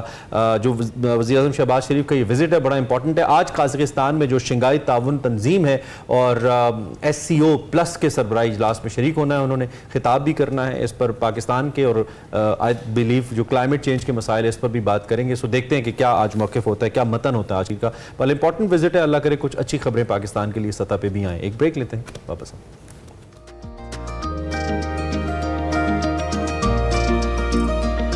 प्रोग्राम के दूसरे हिस्से में खुशामदीद। इमरान, आपके और मेरे जैसे जो मायूस क्रिकेट शायकीन हैं उनके लिए एक अच्छी खबर है जो मैं बताती हूँ। पाकिस्तान ने T20 फॉर्मेट में बेहतर रैंकिंग की बुनियाद पर वर्ल्ड कप 2026 के लिए बराह रास्त क्वालिफाई कर लिया। और याद है कि पाकिस्तान ने जो अभी वाले T20 वर्ल्ड कप के सुपर 8 में भी नहीं पहुंच सका था, जो हाल किया था वो आपको याद ही है सब। वैसे ये मनाजिर भी हिना चश्मे फलक ने देखने थे कि हम क्वालिफाइंग की खबर पे खुश हो रहे हैं कि पाकिस्तान ने बगैर क्वालिफायर खेले क्वालिफाई किया। This is unfortunate. हम तो एक ही गेम पे रूल करते आए हैं और उस गेम का ये हाल हो। कैसे कैसे लेजेंड्स दुनिया को, कैसे कैसे रिकॉर्ड्स हमने दुनिया को दिए हैं। दुनिया के कई टीम्स को टीम्स हमने बनाया है। फ्रैंकली स्पीकिंग मैं डर रहा हूँ कहीं PIA ना बन जाए पाकिस्तान क्रिकेट टीम। उन्होंने भी बहुत सी एयरलाइंस चलाई थी और खुद उनका हाल देख लें। खैर, सोशल मीडिया पर क्रिकेट बोर्ड का कहना है जी गलत बयानी की जा रही है कि अगले वर्ल्ड कप के लिए अपना क्वालिफायर खेलेगी पाकिस्तानी टीम। अब ICC की तरफ से बताया गया है कि आप इस खतरे से आज़ाद हैं कि आप क्वालिफायर खेलेंगे। हरकतें तो यही थी ना, डर गए थे क्वालिफायर के लिए, हार ही ना जाए खुदा की कसम, ऐसा लगता है। 2026 का जो वर्ल्ड कप है इसके लिए 12 टीमों ने बराह रास्त क्वालिफाई किया। Pakistan is one of them. मेजबान इसका श्रीलंका और भारत है। इसके अलावा अफगानिस्तान ने भी क्वालिफाई किया है, जबकि दीगर टीम्स में ऑस्ट्रेलिया है, साउथ अफ्रीका है, इसके अलावा बांग्लादेश है, इंग्लैंड है, वेस्ट इंडीज है, अमेरिका है, आयरलैंड है और न्यूजीलैंड भी इसमें शामिल है। तो अच्छी बड़ी टीम्स तो इसमें ऑलरेडी हैं। सो देखते हैं कि बाकी कौन सी टीम्स शामिल होती हैं। और वैसे ICC भी गौर करे कि टीम्स बढ़ा दी जाए because they got lot of money in this context. इसके अलावा जनाब ये जो शर्मनाक कारकर्दगी है, इसके बाद हमारे ओपनिंग बैटर मोहम्मद रिजवान है, उन्होंने मौक़िफ़ दिया कि जी तनकीद का सामना जो नहीं कर सकते वो कामयाब नहीं हो सकते। हमें परवाह नहीं है, हमें तैयार रहना चाहिए। वही पेप टॉक हमारे खिलाड़ियों की और मेहनत बहुत की, आज हमारा दिन नहीं था, इस तरह की बातें हमेशा हम सुनते हैं। और मैंने ना उस दिन कुछ बाबर आजम के ऐसी स्टेटमेंट सुनी जिसमें लगता है वो रिपीट पे लगे हुए हैं, एक ही बात करते हैं हर मैच के हारने के बाद, इतने रन कम होते, इतने रन ज्यादा होते। तो ऐसा ही। खैर जी, इसके अलावा हमारे पास PCB के हवाले से भी कुछ इनसाइडर्स हैं और बहुत से लोगों की इस वक्त नजरें हैं कि क्या पाकिस्तान के अंदर इंडियन टीम आएगी या नहीं। इस सब पे हमने बात करनी है, इस पर हमने बात करनी है। हमारे साथ मोहम्मद यूसुफ मौजूद हैं। हाँ, वहीं से बात करें। अस्सलाम वालेकुम, कैसे हैं आप? बिल्कुल ठीक ठाक, आप सुनाएं। अल्हम्दुलिल्लाह। ये जो अच्छी खबर हमने सुना दी है, धचका तो यही लगा हुआ था कि भाई नहीं, क्वालिफायर भी खेलने पड़ेंगे, क्या कहेंगे? देखें, पाकिस्तान की जिसको रैंकिंग है वो 7वीं पिन पर ICC T20 रैंकिंग में, और सुपर 8 मरने के बाद अक्सर ही लोग ये बातें कर रहे थे कि शायद पाकिस्तान टीम को 2026 के लिए जो इंडिया और श्रीलंका में मैचेस होने हैं वर्ल्ड कप, उसके लिए क्वालिफाइंग राउंड खेलना पड़े, लेकिन ऐसा कुछ नहीं। तो उस वक्त भी ऐसा था, लोगों ने सिर्फ व्यूज़ लेने की खातिर सोशल मीडिया पर ये पोस्ट लगाई कि पाकिस्तान टीम अब क्वालिफाइंग राउंड खेलना पड़ेगा। अब ICC ने बाकायदा तौर पर यह वाज़ेह कर दिया कि ऐसा कुछ नहीं होने जा रहा, और ये जो फॉर्मेट होगा सेम वही फॉर्मेट होगा। 20 टीमों का 54 मैचेस होंगे, और इसमें पाकिस्तान की टीम भी क्योंकि रैंकिंग उसकी 7वीं है तो उसकी वजह से उसको भी इसमें शामिल किया। इसके अलावा जो सुपर 8 मरले के जिन्होंने खेला वो सारी टीमें इसमें होंगी। तो अच्छी खबर है कि पाकिस्तान को अब क्वालिफाइंग राउंड जो खतरा लोग कह रहे थे, बातें कर रहे थे, वो ICC ने उसको वाज़ेह कर दिया। कम से कम यूसुफ भाई, जो मौजूदा प्लेइंग 11 है, 11 और प्लस जो उनके एक दफ़ा ये तो सोचना चाहिए कि हम पाकिस्तान क्रिकेट को किस नहज पे ले आए हैं। कल किसी ने रैंकिंग शेयर की भी थी कि हम किसी भी जगह पे टॉप 5 के अंदर भी आई बिलीव नहीं है इस वक्त। इमरान, हम एक दफ़ा आपको याद होगा कि ICC की जो फर्स्ट पोजीशन वो भी हासिल करने में कामयाब रहे, तीनों फॉर्मेट में कई अर्सा तक हम टॉप 3 में रहे, लेकिन अब सूरत हाल ये है कि टेस्ट में हम 4थे नंबर पर हैं, वनडे में 6ठे नंबर पर, और ICC T20 वर्ल्ड कप के बाद हम 7वीं पोजीशन पर T20। इससे हम अंदाजा लगा, और T20 के बारे में कहा जाता है कि हम उसके बनाने वाले हैं, ये फॉर्मेट पाकिस्तान से निकला है। तो इमरान, इससे आप अंदाजा लगा सकते हैं हमारी क्रिकेट कितनी नीचे जा रही है। हम दावे तो बहुत ज्यादा करते हैं, पैसे भी खर्च करते हैं, हमने इतने मैचेस करवा लिए डोमेस्टिक के, लेकिन इस पे हम जरा डिटेल में बात करते हैं। लेकिन सबसे पहले लोगों के कान बेताब होंगे वो ब्रेकिंग सुनने के लिए। मैं चाहता हूँ जरा वो बता दें, बहुत से लोग इस चीज़ को चाहते हैं, मैं भी चाहता हूं कि लाहौर में हम पाकिस्तान इंडिया को खेलते देखें बड़े अरसे के बाद। क्या ये होने जा रहा है इस चैंपियंस ट्रॉफी में? हम खेलेंगे, देखेंगे हम? इमरान, ICC के जो हैं तरीक़ेकार उसके मुताबिक तो इंडियन टीम को आना चाहिए। अच्छा, अखलाकी तौर पर भी और आईनी तौर पर, लेकिन वो इनकार कर देते हैं कि जी हमारी हुकूमत इसकी इजाज़त नहीं दे रही। लेकिन अब चूंकि पाकिस्तान वर्ल्ड कप में वहाँ खेलने जा चुका है, अब इंडियन टीम के पास ऑप्शन कोई नहीं है, उज़र कोई नहीं है कि उनके हुकूमत उनको इजाज़त नहीं दे रही। इसके असरात जो खासे कम है कि वो शायद पाकिस्तान का ट्रैवल करे। लेकिन एक ऑप्शन जो अभी तक ज़ेर गौर है इंडियन बोर्ड के पास भी और उनकी हुकूमत के पास भी, और जिसके इशारे उन्होंने ICC को भी दिए हैं कि अगर किसी वक्त उनके लिए मजबूरी बन जाए, उनका इतना प्रेशर आ जाए दूसरे मालिक की जानब से, ICC की जानब से, कि उनको हर हाल में पाकिस्तान का दौरा करना है, तो उनके जो मैचेस होंगे वो लाहौर में होंगे। और उनको उन्होंने जो ऑप्शन एक रखा अपने पास महफूज वो रखा हुआ, वो ये कि इंडियन टीम मैचेस जरूर लाहौर में खेलेगी, अच्छा, लेकिन रात का क़याम पाकिस्तान में नहीं करेगी। अच्छा। और उसके लिए उन्होंने ये ऑप्शन तजवीज़ खाना तो हमारा उनका सेम है, उनको फूड पॉइजनिंग की भी हमारा अच्छा है लाहौर का, बल्कि वो पता नहीं क्यों है, वो पता नहीं उनको किस बात का खतरा है। शायद हमेशा पाकिस्तान को नीचा दिखाने की कोशिश में लगे रहते हैं कि किसी तरीके से पाकिस्तान की जो क्रिकेट है वो फ्लोरिश ना करे। अच्छा। और इंडियन टीम के आने के तौर पर यहाँ पर एक माइलेज बहुत ज्यादा बढ़ेगी। तो ये तो पाकिस्तानी क्रिकेट को फायदे के बजाय और नुकसान होगा अगर इंडिया ऐसे करे कि मैच यहाँ पे दिन को खेले और फिर ट्रैवल करे वापस अमृतसर यहाँ पे, और ये हेलीकॉप्टर के जरिए आप कह रहे हैं। और ऐसा ही है कि वो मैच यहाँ पर खेलेंगी, फिर ट्रैवल करेंगी, बैक वापस अमृतसर जाएंगी, वहाँ पर उनका कैंप भी जो होगा वहीं पे लगेगा आने से पहले। अच्छा। वो सिर्फ मैचेस खेलने के लिए आएंगे, उसके बाद रात को फिर वापस चली जाएंगी। तो इसका उनका जो है एक स्केड्यूल उन्होंने अपना ज़हन में सोच रखा है कि अगर किसी सूरत में भी हमें इनके प्रेशर पड़े और हमें जाना भी पड़े, मजबूरी बन जाए, तो ये ऑप्शन होगा कि हम वहाँ जाएं, पाकिस्तान में मैचेस जरूर खेलें, लेकिन फिर वापस आ जाएं, फिर सुबह जाकर मैचेस अपने। ये वर्केबल है? वैसे आप सीनियर वर्केबल हो सकता है। देखें, इंडियन इस वक्त सबसे ज्यादा पैसे उनके पास है, ICC में उनकी इजारादारी है, सारे फैसले उनकी मर्जी से होते हैं। तो अगर ICC की जान से ये कदगन है कि उनको जाना चाहिए, दीगर ममालिक भी कहते हैं, तो फिर ये ऑप्शन उनके पास एक आखिरी बचता है जिस पर वो गौर कर सकते हैं। वैसे अजीब ही चीज़ है। अगर बात करें अपने प्लेयर्स की, तो 12 प्लेयर्स को NOC मिल गया लीग्स, डिफरेंट लीग्स खेलने के लिए। क्या वजह है? ये लीग्स में तो परफॉर्म करते हैं, लेकिन इस तरह से जैसे अभी बच्चों का मुस्तकबिल बना रहे हैं तो यहाँ ये मुस्तकबिल भी बना रहे हैं, अपना पैसा भी वो ज़ाहिर है बच्चों को बचा रहे हैं। क्योंकि देखें ना, जो खौफजदा क्रिकेटर सारे होते हैं, खुसूसन जब वर्ल्ड कप हारने के बाद, तो हर तरफ से तनकीद भी हो रही है कि इनको किक आउट करना चाहिए, नए लोगों को लाना चाहिए। तो जो सेंट्रल कॉन्ट्रैक्ट है PCB का, वो 3 साल के लिए जारी किया गया था ज़का अशरफ के दौर में। उसके हर साल उसका रिव्यू होना होता है जून के बाद।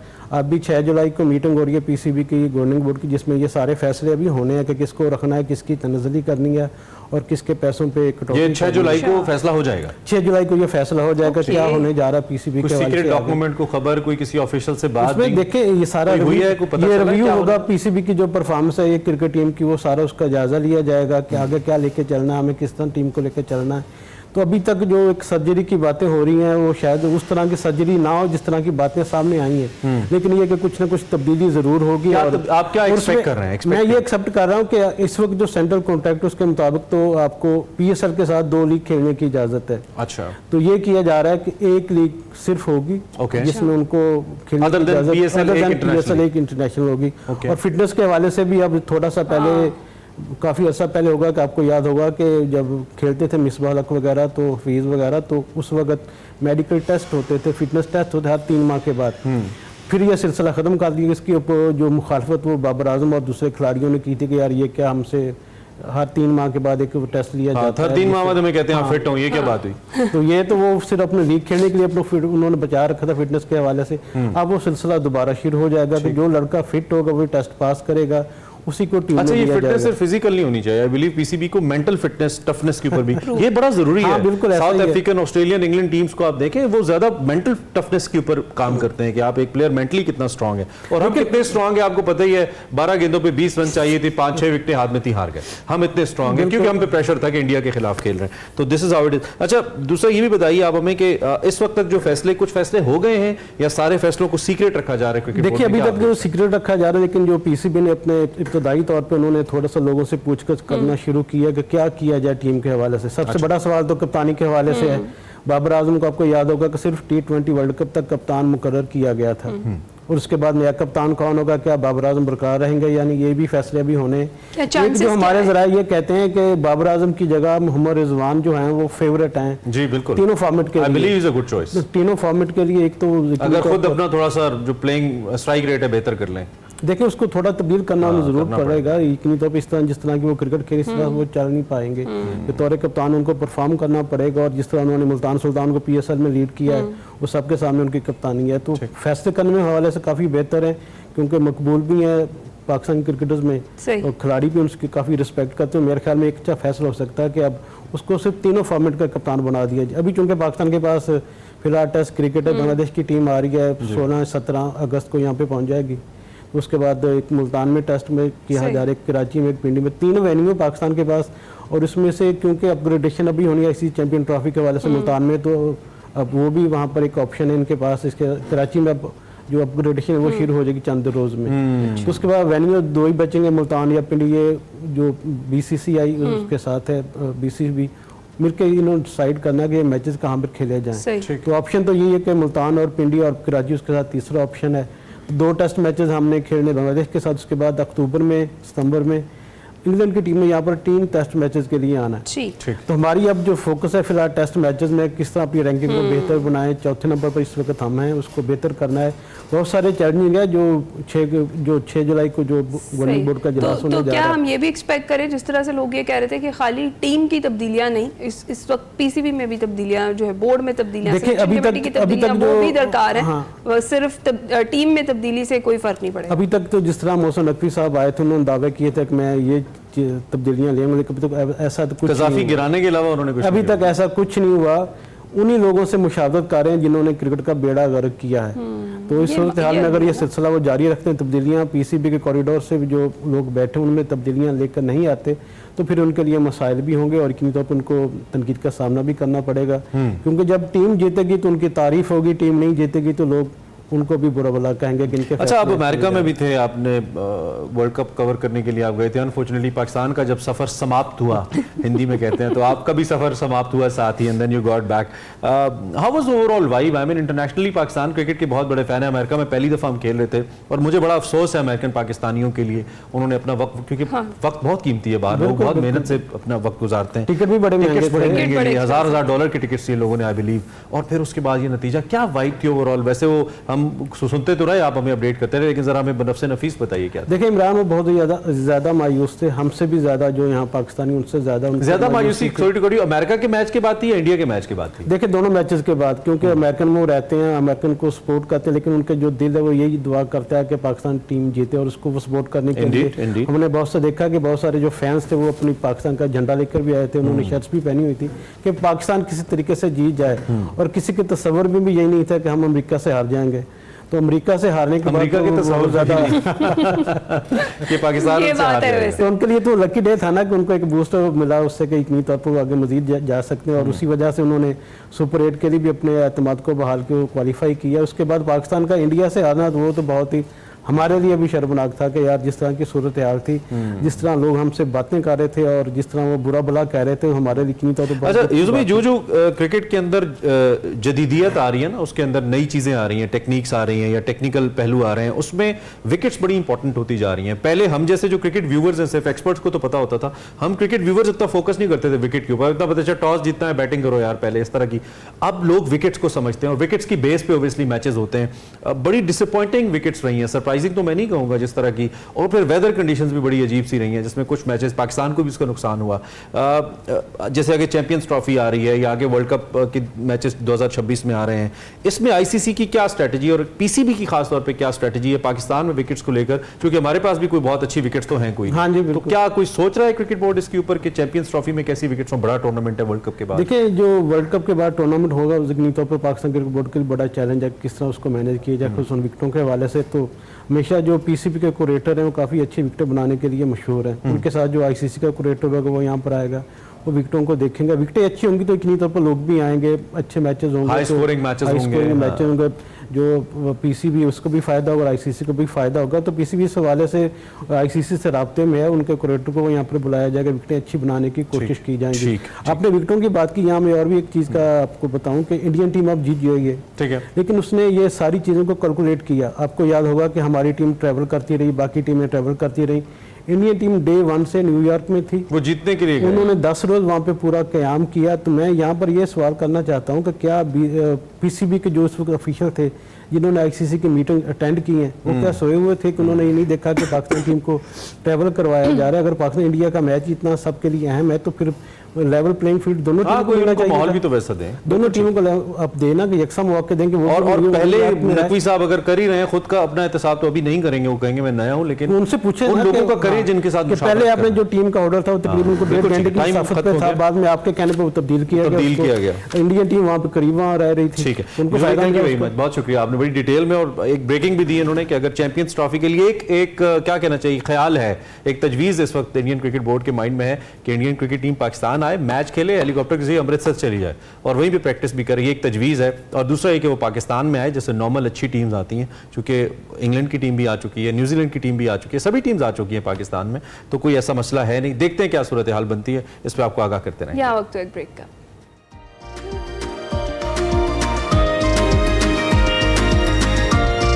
Welcome back to Expresso. Imran, अब जिस टॉपिक पे बात करनी है ना वो मेरे लिए बड़ा इंपॉर्टेंट चल रहा है सभी खवातीन के लिए, सभी हजरात के लिए, लेकिन खवातीन के लिए थोड़ा सा ज्यादा हाँ, है। खवातीन के लिए जरा ज्यादा, आप हमें ना माइनस किया करें, खूबसूरती से मर्द भी खूबसूरत होते हैं। बिल्कुल बिल्कुल नहीं करते आपको माइनस, सबके लिए बड़ा ज़रूरी चल रहा है क्योंकि मॉनसून ने तो एंट्री अब देनी है, तैयारी है और मुख्तलिफ जो शहर हैं वहाँ पर बारिश भी हो रही है, लेकिन इसके साथ साथ इंसानी जिस्म को बड़ी हद तक ये जो मॉनसून है ना, ये वाला माहौल बड़ा मुतासर करता है, स्किन पर बड़े असरात मुरतब होते हैं जनाब। सबसे हसास जो चीज़ है इंसानी जिस्म में वो चेहरा होता है, और इसमें इस मौसम में कुछ लोगों की जल्द बहुत ज़्यादा ऑयली हो जाती है, फिर बहुत ज़्यादा ड्राई हो जाती है, जिससे स्किन एक्नी, रैशेज और इस तरह की जो दीगर स्किन डिजीज़ है ना वो उनमें इजाफा होता जाता है। ब्लैक और वाइट हेड्स बड़ा मसला है भाई, बहुत बड़ा मसला है। स्किन का कम्प्लेक्शन डल हो जाता है, इससे कैसे बचे और मानसून के मौसम में जल्द की हिफाजत कैसे की जाए, स्पेशली जिन लोगों को स्किन के मसाइल हैं, जिनकी स्किन ऑयली है या ड्राई है, उनको क्या करना चाहिए, इस पर बात करने के लिए डॉक्टर मदीहा जावेद हमारे साथ मौजूद है। बिल्कुल, एस्थेटिक फिजिशियन है और इन मामलात को समझती हैं, यंग है, लेकिन जाहिर बात है एक्सपर्ट ओपिनियन इनकी होगी, इन्होंने पढ़ा है, इनका सब्जेक्ट है, तो उनसे पूछते हैं जरा क्या हेल्प कर सकती है हमारी through screen. Thank you very much, how are you? How are you doing? आपकी स्किन तो खराब नहीं ही होती होगी, Thank you so definitely, आप much लोग जी। इतना केयर करते होंगे। Definitely because all in the clinical settings तो फिर केयर obviously ज़्यादा ही रहती है अमूमन आम like general public से। So, पहला सवाल मेरा यही है कि क्या इन दिनों में यूजुअली स्किन को एक्स्ट्रा केयर चाहिए होती है, रूटीन की केयर से भी हेल्प हो सकता है? बिल्कुल, एक्चुअली अमूमन तौर पे लोगों का ये ख्याल होता है कि बारिश के मौसम में जो नमी पैदा होती है ना वो जल्द के लिए बेहतर है, बट ऐसा बिल्कुल भी नहीं है। इसका जो इफेक्ट है वो इसके बिल्कुल बरक्स है और ये बिल्कुल डेंजरस इफेक्ट्स कॉज कर सकता है to the skin and definitely can emerge skin concerns. अच्छा जी, सबसे पहले तो ये होता है कि किसी भी लिविंग ऑर्गेनिज्म की जो ग्रोथ है या उसकी डेवलपमेंट के लिए फेवरेबल एनवायरमेंटल फैक्टर्स और कंडीशंस की ज़रूरत पड़ती है। जो कि बारिश के या मानसून के मौसम के अंदर सारे ही जितनी भी फेवरेबल कंडीशंस है वो मौजूद हैं। इसमें ह्यूमिडिटी बढ़ जाती है और डेफिनेटली हॉट वेदर की वजह से बैक्टीरियल एंड फंगल इन्फेक्शंस की इंसिडेंस बहुत बढ़ जाती है। और ये ओपीडी के अंदर हम एक मेजर शिफ्ट देखते हैं टुवर्ड्स द केसेस के एस्थेटिक से डायरेक्टली लोग फंगल इन्फेक्शंस के साथ या फिर रिंगवर्म्स के साथ या फिर रैशेस के साथ, स्किन एलर्जीज के साथ या फिर बैक्टीरियल एक्नी ब्रेकआउट्स के साथ जो है प्रेजेंट करना शुरू कर देते हैं। होता कुछ यूं है कि हमारे सेबेशियस ग्लैंड्स की एक्टिविटी ड्यूरिंग दिस सीजन बहुत बढ़ जाती है और जाहिर है जब सेबेशियस ग्लैंड्स की एक्टिविटी बढ़ती है तो ओवरऑल स्वेट की प्रोडक्शन भी बढ़ जाती है। ज़्यादातर लोग चूंकि आउटडोर एक्टिविटीज़ में इन्वॉल्व होते हैं या उनका बाहर आना जाना ज़रा ज़्यादा होता है या वर्किंग है लोग, तो उसमें ये होता है कि ऑब्वियसली हमारे साथ जो यूवी रेज की इंटरेक्शन है वो भी बढ़ जाती है। तो उसके अंदर सिनेरियो ये होता है कि फंगल इन्फेक्शंस की इंसिडेंस बढ़ जाती है। और इसके अलावा जो है पेशेंट यूजुअली जो है आजकल जनरली स्वेट ग्लैंड्स की एक्टिविटी इंक्रीज होने की वजह से, इंक्रीज स्वेटिंग की वजह से इन्फ्लेमेटरी एक्नी ब्रेकआउट्स के साथ भी प्रेजेंट करते हैं, यानी कि दुखने वाली, दर्द करने वाली लाल रंग की एक्नी जो होती है उनके चेहरे पर होती है।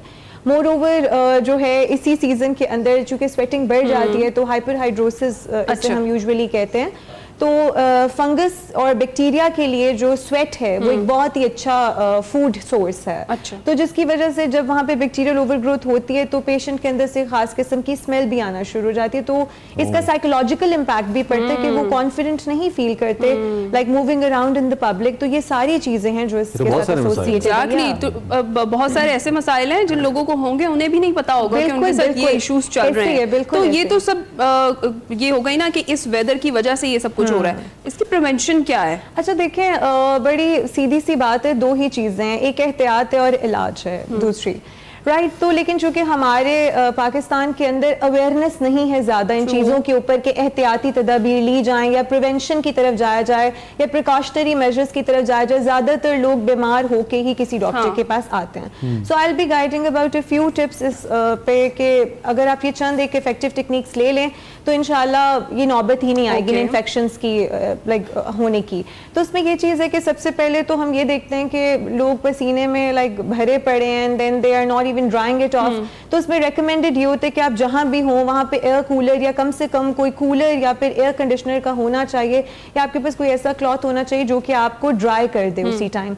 और बाज़ औक़ात ये भी देखा जाता है कि लोग पसीने से भरे हुए सीधा ही नहाने चले जाते हैं, व्हेन दे कम बैक तो वो जिस्म को सुखाते बड़ी नॉर्मल प्रैक्टिस है ये, या एंड उसी पे कपड़े गीले बदन पे ही कपड़े पहन लेते हैं। तो उसमें ये चीज होता है, बिल्कुल नहीं करना चाहिए। डैम्प कंडीशंस भी जो हैं वो भी बैक्टीरियल एंड फंगल ग्रोथ के लिए एक अच्छा एनवायरनमेंट जनरेट अच्छा बहुत से लोगों के लिए, क्योंकि हमें बहुत ज्यादा तबका पाकिस्तान का ज्यादा तो गरीब ही रह गए देखने वाले, अमीर तो नहीं देखते, बिल्कुल ऐसे ही, बस टाइम नहीं है। वो बेचारे गर्मी से बचने के लिए ना घर में बिजली नहीं होती तो लोग अक्सर बेचारे कहते हैं जाके शॉवर ले ले, नहा ले, उससे थोड़ी सी हवा लगती है तो गर्मी कम हो जाती है। तो आप कह रही है कि ये भी स्किन के लिए ठीक नहीं करना चाहिए, बिकॉज जो डैम्प एनवायरनमेंट है और जो डैम्प कंडीशंस है ना वो फंगस को थ्राइव करने में मदद देती है। मसलन it's like a food source for them. पहले ह्यूमिडिटी, फिर heat and then you are even providing a damp environment for the bacteria and the fungus to thrive. So I totally not recommend it. इसके अलावा तंग कपड़े नहीं पहने चाहिए, fitted clothes नहीं पहने चाहिए, लूज क्लोथिंग करनी चाहिए सीजन के अंदर। और अगर जैसे किसी की वेडिंग पे भी जाना है या अक्सर लोग चमकीले कपड़े का इस्तेमाल करते हैं तो उसमें ये है, या काम वाले कपड़ों का, तो उसमें बेटर ये कि चंद एक घंटों का इस्तेमाल करके उन्हें फौरन रिमूव किया जाए। अपने बॉडी को मैक्स ड्राई रखना है। इसके अलावा सनस्क्रीन का भी एक बहुत अहम किरदार है। अक्सर लोग समझते हैं कि बारिशों के मौसम में we should not wear a sunscreen, but sunscreen is the foremost thing. भाई आप उससे कॉम्प्रोमाइज नहीं कर सकते।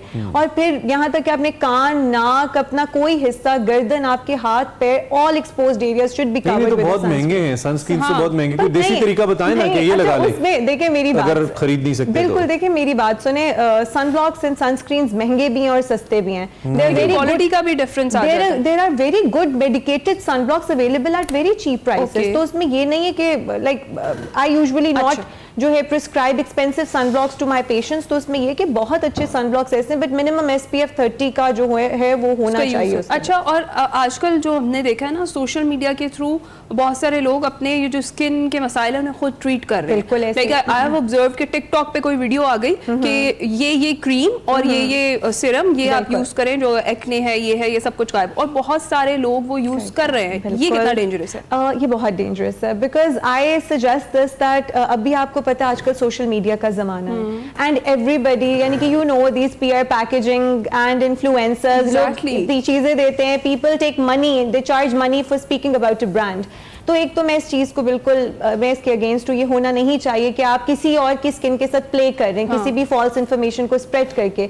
नंबर 2, हर स्किन की नीड और है, तो आई ऑलवेज रेकमेंड कि अगर आपको कोई भी अपनी स्किन केयर, आपकी एक्नी स्किन है या ऑयली स्किन है या किसी भी स्किन टाइप या किसी स्किन डिजीज से अगर आप सफ़र करें, you must always seek help from a professional, ताकि वो आपको आपकी स्किन टाइप के अकॉर्डिंगली एजुकेट करे, आपको उसके accordingly sun block, sunscreen, moisturizer and anything recommend अच्छा करे। मतिया, ये बताइए, आपने ये सारी पॉइंट आउट तो किया कि इससे प्रॉब्लम होता है, कब एक शख्स को ये समझना चाहिए कि मेरे साथ प्रॉब्लम शुरू हो चुका है? वो कौन सी ऐसी सिम्टम्स हैं, साइंस हैं, and this is both for male and female, I mean कब आपको लगे कि नहीं भाई अब मामला खराब हो रहा है, मुझे इसकी एहतियात करनी है? देखिए, अगर आप ये बारिशों के सीजन के लिहाज से बात करें तो डेफिनेटली हर किसी इन्फेक्शन के कुछ स्पेसिफिक सिम्टम्स हैं जो कि नमूदार होने शुरू हो जाते हैं। So even if it is about rash and each, तो अगर आपको लगता है कि वो कंट्रोल नहीं हो रही या दिन ब दिन वो बढ़ती जा रही है, अगर आपको कोई सर्कुलर लीजन आपकी बॉडी पे दिख रही है या अगर आपको बहुत ज्यादा इन्फ्लेमेटरी एक्नी ब्रेकआउट हो रही है, तो उसका मतलब है डेफिनेटली देयर समथिंग फिशी।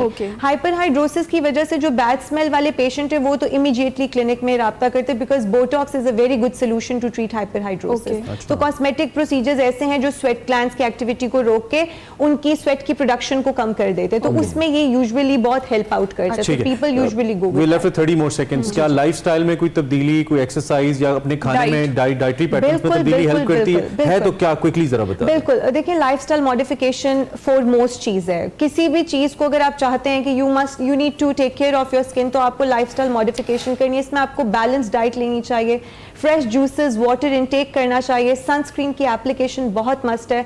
आप अपनी डाइट को हेल्दी रखें, अपनी स्किन केयर को अच्छे फोमी क्लेंजर्स इस सीजन में यूज करें, ट्वाइस अ डे कम से कम क्लेंजिंग करें, एक्सफोलिएशन को 2 टाइम्स अ वीक तो कम से कम रखें, ग्लाइकोलिक एसिड या अल्फा हाइड्रोक्सी एसिड में लैक्टिक एसिड या सैलिसिलिक एसिड को अपनी रूटीन में ऐड करें, definitely it would help out. इतनी मुश्किल नाम है मुझे तो। I'll try to, you know, मैं बाद में देखूंगा इस सेगमेंट में लिख लूं। Thank you very much doctor मतिया, बहुत अच्छा लगा आप तशरीफ लाई और आपने आई बिलीव बहुत सैर हासिल गुफ्तगू हमारी हुई है। सबसे बेहतरीन चीज़ है भाई लाइफस्टाइल पैटर्न्स को ठीक रखें, स्वेटिंग से जितना बच सकते हैं अवॉइड करें, पानी ज़्यादा से ज़्यादा पिएं, आपकी स्किन के लिए अच्छा है, सब्जियाँ खाएं, ये भी बहुत अच्छा आपकी स्किन के लिए। एंड देन जो मेडिकल सोल्यूशंस हैं उनके लिए तो जारी बात है एक्सपर्ट्स मौजूद हैं, तो आप उनके पास जा ही सकते हैं। एक्सप्रेसो में वक्त हुआ एक ब्रेक का।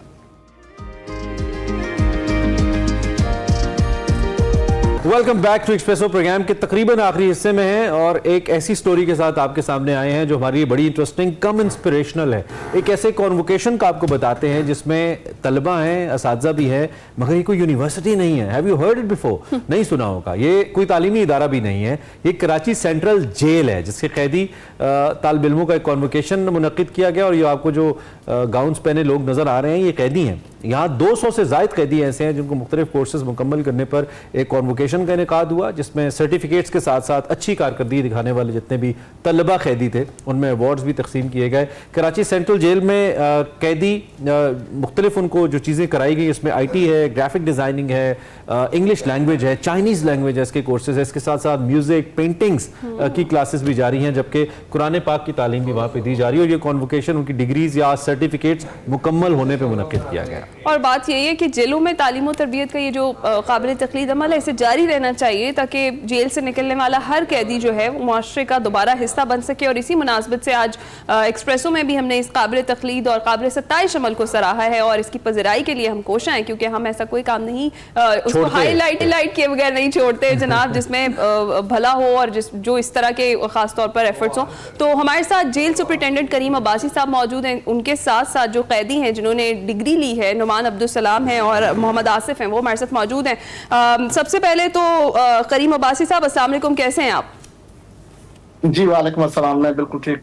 आप इस काबिल सत्ताइश अमल पर जनाब मुबारकबाद के मुस्तहिक हैं, हमारी तरफ से भी मुबारकबाद, बल्कि कराची जेल की जो पूरी इंतज़ामिया है वो मुबारकबाद की मुस्तहिक है। ये जो सिलसिला है बताइएगा कैदियों की तालीम का, ये किस तरीके से कब शुरू हुआ और कोर्सेज इस तरीके से कैदियों को करवाने का ख्याल कब से आया? बिस्मिल्लाहिर्रहमानिर्रहीम।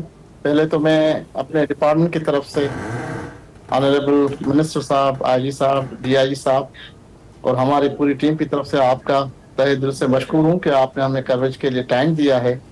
जहाँ तक बात है हमारे इस प्रोग्राम की, तो 2017 के बाद एक रेवोल्यूशन आप कह सकती हैं कि इस हमारे सेंट्रल प्रिजन में आया।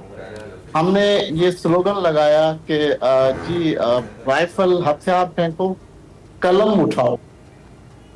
उसकी बेस पे हमने ये जो है वो प्रोग्राम यहाँ पे हमारे जो हैं अभी एट प्रेजेंट डीआईजी साहब, उनकी कावशों से यहाँ पे जो प्रोग्राम स्टार्ट हुआ, उसके बाद इनमेट्स को वो चीजें प्रोवाइड की जिनसे उनको इतना बेनिफिट मिला है कि आज की तारीख में वो कैदी यहाँ जेल में बैठ के पेंटिंग्स और दूसरी स्किल्ड चीजें बना के बेच के वो अर्न होती है मनी, वो अपनी फैमिलीज को सपोर्ट कर रहे हैं। अच्छा, सही सही सही सही। तो आज इसका बड़ा तो भाई साहब, क्या ये एक पायलट प्रोजेक्ट था जो आपने किया है ट्रायल बेसिस पे कि करके देखते हैं इसका क्या नतीजा आता है, या अब ये रेगुलर बेसिस पे जेल का हिस्सा बन गया है और इसको बाकायदा तौर पे, जारी बात है चूंकि इसके लिए बजट्स वगैरह भी चाहिए और वसाइल भी चाहिए, तो आगे क्या है इसके लिए? आगे ये है कि अल्लाह की मेहरबानी से हमारा जो जॉइंट वेंचर है जिस ऑर्गेनाइजेशन के साथ अल खिदमत, उनको हमने कहा है वो यहाँ पे एजुकेशन और स्किल्ड कॉम्प्लेक्स बनाना चाह रहे हैं। अच्छा, जिनसे ये होगा कि अभी जो ये आपने देखा है कि ऑलमोस्ट कोई 215 मिनट्स हैं, फिर ये थाउजेंड्स में चले जाएंगे। हम ये चाहते हैं कि यहाँ से बैठ के जब स्किल्ड और ये सारे प्रोग्राम करके रिलीज हों, तो जब बाहर रिलीज हों तो वो जाके अपने बच्चों के लिए, सोसाइटी के लिए एक अच्छे शहरी के हिस्से से आपको प्रूव करें। ये बड़ा ज़रूरी और बड़ा अच्छा इकदाम है। अच्छा अब्बास साहब, ये भी बताइएगा, क्या ये जो सहूलत है ये सिर्फ मखसूस कुछ कैदी हैं जिनको हासिल है, या फिर जेल में जितने भी टोटल कैदी हैं उनको ये सहूलत हासिल है कि वो इस तरीके से कोर्सेज और ये जो लैंग्वेजेस इस तरह से हैं वो सीख सकते हैं? ये जी सबके लिए है। अच्छा, ठीक है। और सबके लिए है, सबके लिए। जी जी, चले ठीक है। जरा भाई साहब आपकी इजाजत से मैं जरा ये जो कैदी स्टूडेंट्स हमारे साथ मौजूद हैं, जरा मैं इनसे भी राय लेता हूं कि वो इस को कैसे देखते हैं। हमारे साथ चूंकि अब्दुल सलाम भी हैं और आसिफ भी है। क्या हाल है भाई आप लोगों के? ठीक ठाक है? अब्दुल सलाम आप बात करें। अब्दुल सलाम थोड़ा लाउड बोलिएगा, थोड़ा ऊंचा बोलिएगा ताकि आपकी आवाज आए। हमें बताइए अब्दुल सलाम, कैसा तजर्बा रहा ये? आपने एक्सपेक्ट किया था, उम्मीद थी आपको कि आपको जेल के अंदर भी सब कुछ सीखने का मौका मिलेगा और जो गलतियां आपको जेल ले आई उनको सुधारने का मौका यहाँ पे मिलेगा? क्या तजर्बा है आपका, कैसा तजर्बा है? आसिफ, अब्दुल सलाम, दोनों में से कोई एक बताएं। अस्सलाम वालेकुम जी, बोले। जेल आया किसी वजह से, तो मुझे लगा कि ऐसे बैठा होता है, टाइम थोड़ा सा मोबाइल के पास आके बोले ना ताकि आपकी आवाज सही आए। थोड़ी आवाज कम आ रही है, थोड़ा नजदीक होके बोले माइक के, बोले। तो जब मैं जेल में आता है तो डर होता है कि जेल में टाइम जाएगा, पता नहीं क्या करेंगे हम लोग जेल में बैठ के, रोना धोना, घर वालों से मिलने की ख्वाहिश, बाहर कैसे निकलेंगे। तो जब मैं देखा यहाँ एक प्रॉब्लम जहाँ के लिए एजुकेशन हासिल कर सकते हैं, इसमें जैसे CIT ग्राफिक्स है, इंग्लिश लैंग्वेज है, चाइनीज लैंग्वेज है, अरबी है, ये म्यूजिक क्लास जो ज्यादातर थियरी है, एजुकेशन नहीं होती है। ठीक है, आपके जो दूसरे साथी हैं जरा मैं उनसे भी कहूंगा वो भी बताएं अपना कैसा तजर्बा रहा आपका। म्यूजिक क्लास आपके जो दूसरे साथी हैं जरा उनसे भी हमारी बात कराइए। आप बताएं आपका कैसा तजर्बा रहा?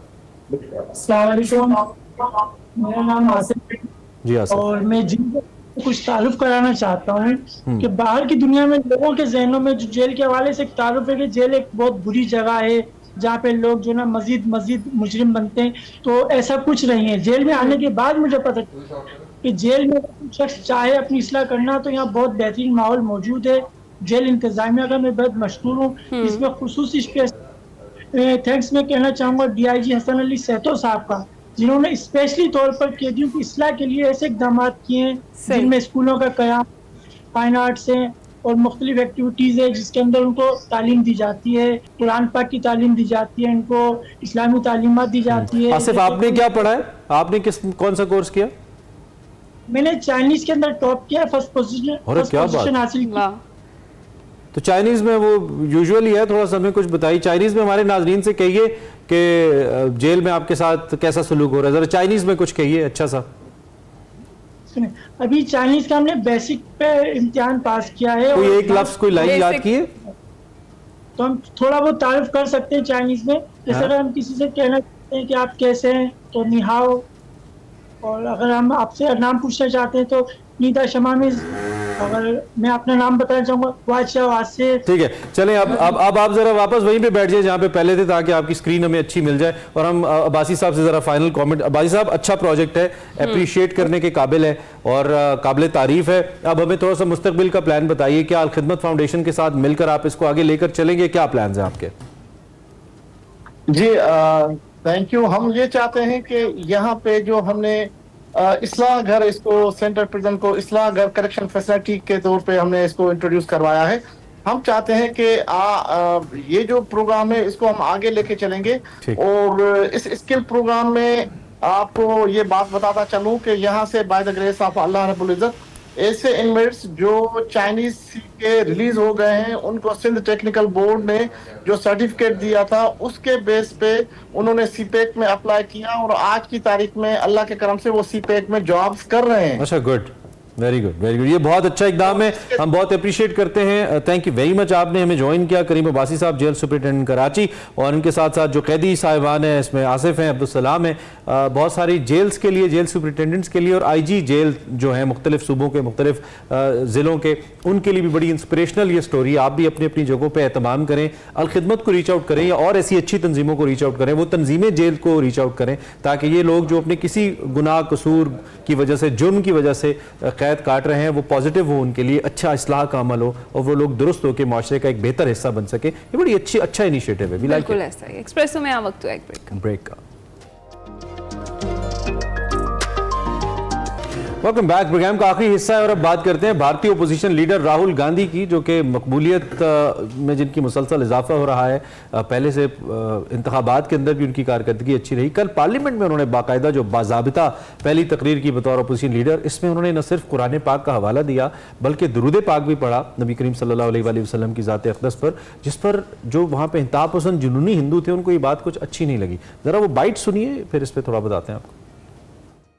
That talks about courage. In fact, all our religions talk about courage. So, here is the religion of Islam. भी लिखा गया है कुरान में, the prophet, peace be upon him, said, he, God said, have no fear. I am with you, hearing and seeing. मतलब इस्लाम में भी कहा गया है कि डरना नहीं है। और जब इस्लाम में दुआ मांगी जाती है तो दोनों हाथ से, दाएं हाथ से अभय मुद्रा।